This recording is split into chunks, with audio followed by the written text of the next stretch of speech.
हरे कृष्णा।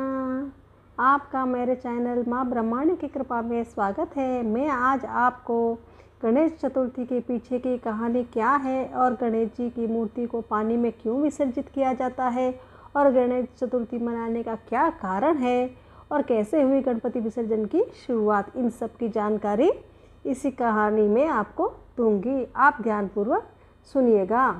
पौराणिक कथा के अनुसार भाद्रपद माह में शुक्ल पक्ष की चतुर्दशी तिथि को गणपति पापा का अवतरण हुआ था। इसलिए हर साल इस तिथि पर गणेश चतुर्थी का पर्व मनाया जाता है। यह उत्सव 10 दिनों तक यानी अनंत चतुर्दशी तक चलता रहता है। अनंत चतुर्दशी के दिन पवित्र नदी या घर में ही पानी के टब में गणपति पापा का विसर्जन किया जाता है।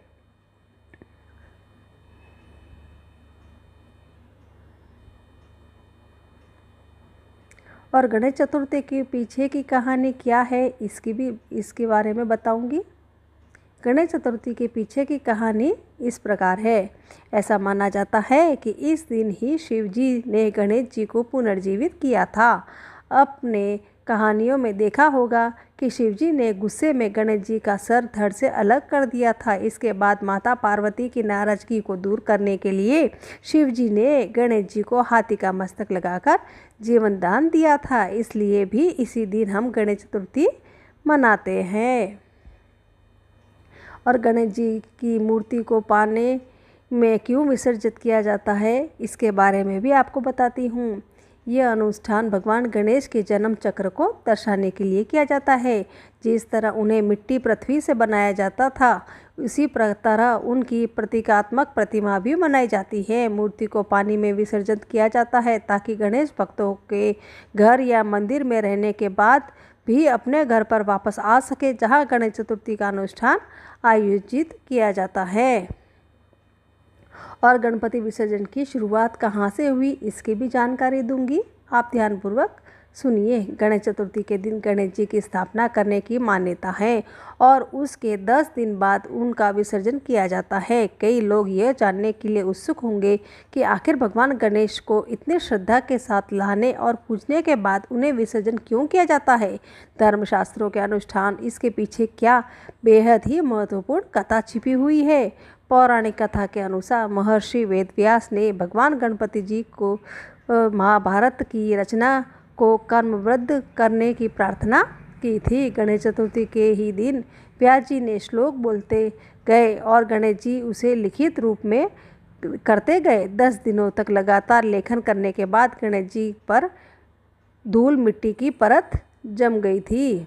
गणेश जी ने इस परत को साफ करने के लिए ही 10वें दिन चतुर्थी पर सरस्वती नदी में स्नान किया था। तभी से गणेश जी को विधि विधान के साथ विसर्जन की परंपरा है। आइए जानते हैं गणेश चतुर्थी के दिन इसका शुभ मुहूर्त कौन सा है और किस दिन इनकी स्थापना करनी चाहिए, किस दिन इनका विसर्जन होगा। इन सब की जानकारी इसी में दूंगी मैं। हिंदू धर्म में भगवान गणेश को प्रथम पूज्य माना जाता है। वह सभी गणों के स्वामी हैं। उनकी पूजा करने से न केवल सुख समृद्धि बल्कि ज्ञान की भी प्राप्ति होती है। किसी भी नए काम की शुरुआत यदि गणेश जी के नाम से की जाए तो वह हमेशा सफल होती है।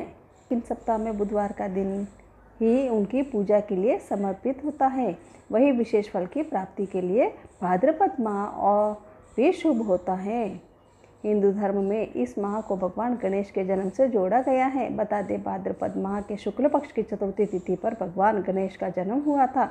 हर साल इस तिथि का एक उत्सव की तरह मनाया जाता है जो 10 दिनों तक लगातार चलता रहता है। इस साल गणेश चतुर्थी का उत्सव 7 सितंबर से शुरू होगा, जबकि गणेश विसर्जन 17 सितंबर 2024 के दिन किया जाएगा। इस दौरान इनकी पूजा करने से सभी बाधाओं से मुक्ति मिलती है। इस दिन ब्रह्म योग और चित्रा नक्षत्र का निर्माण हो रहा है जो इस तिथि का महत्ता को अधिक बढ़ा रहे हैं। ऐसे में गणेश चतुर्थी की शुभ मुहूर्त के बारे में भी आपको बताती हूँ। भाद्रपद माह की चतुर्थी तिथि की शुरुआत 6 सितंबर 2024 को यानी दोपहर 3:02 पर होगी। इस तिथि का समापन 7 सितंबर को शाम 5:38 पर होगा। मूर्ति स्थापना के लिए शुभ मुहूर्त यह है। पंचांग के अनुसार 7 सितंबर 2024 को गणेश चतुर्थी की पूजा और मूर्ति स्थापना के लिए शुभ मुहूर्त सुबह 11:02 से शुरू हो रहा है। इस मुहूर्त का समापन उसी दिन दोपहर में 1:33 पर होगा। इसलिए हमको गणेश जी की मूर्ति स्थापना 7 सितंबर को ही करनी चाहिए। इस प्रकार मेरी ये जानकारी समाप्त हुई। जय श्री कृष्णा।